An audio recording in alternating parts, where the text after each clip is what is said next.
এখন এটা করা যাবে না, দিদাকে সব বলা হয়ে গেছে। দিদা এটাই বিলিভ করছে যে হি ইজ মাই বয়ফ্রেন্ড।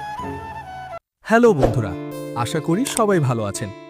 আজ আমরা কথা বলবো জনপ্রিয় ইউটিউব সিরিজ চেনা অচেনার দ্বিতীয় পর্ব নিয়ে। গত পর্বে অ্যালেন, শুভ্র এবং ছোড়া রহস্যময় শুরুর পর দ্বিতীয় পর্বের জন্য আমাদের সবার মনেই অনেক কৌতূহল ছিল।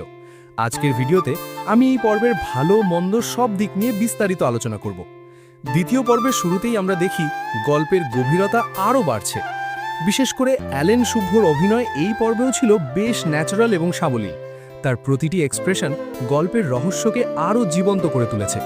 অন্যদিকে ছোঁয়ার উপস্থিতি এবং তার চরিত্রের রহস্যময় আচরণ দর্শকদের পুরোটা সময় পর্দার সামনে আটকে রাখতে সক্ষম হয়েছে। সিনেমাওয়ালা এন্টারটেইনমেন্টের প্রোডাকশন কোয়ালিটি নিয়ে নতুন করে বলার কিছু নেই। এই পর্বেও সিনেমাটোগ্রাফি ছিল চোখে পড়ার মতো। প্রতিটি ফ্রেমের কম্পোজিশন এবং কালার গ্রেডিং গল্পের মুডের সাথে একদম পারফেক্ট ছিল। তবে গল্পের গতি বা পেসিং কিছু জায়গায় একটু ধীর মনে হতে পারে, যা হয়তো সাধারণ দর্শকদের কাছে কিছুটা দীর্ঘায়িত মনে হবে। কিন্তু গল্পের ডিটেলিং বোঝার জন্য এই ধীরগতি প্রয়োজন ছিল বলে আমার মনে হয়। ব্যাকগ্রাউন্ড স্কোর এবং সাউন্ড ডিজাইনও ছিল বেশ উন্নত মানের। বিশেষ করে ইমোশনাল দৃশ্যগুলোতে মিউজিক খুব ভালো কাজ করেছে। সব মিলিয়ে চেনা অচেনা দ্বিতীয় পর্বটি একটি সলিড কন্টিনিউয়েশন ছিল। যারা ড্রামা এবং মিস্ট্রি পছন্দ করেন তাদের এই পর্বটি অবশ্যই ভালো লাগবে। ব্যক্তিগতভাবে এই পর্বের জন্য আমার রেটিং থাকবে 10-এর মধ্যে 8.5।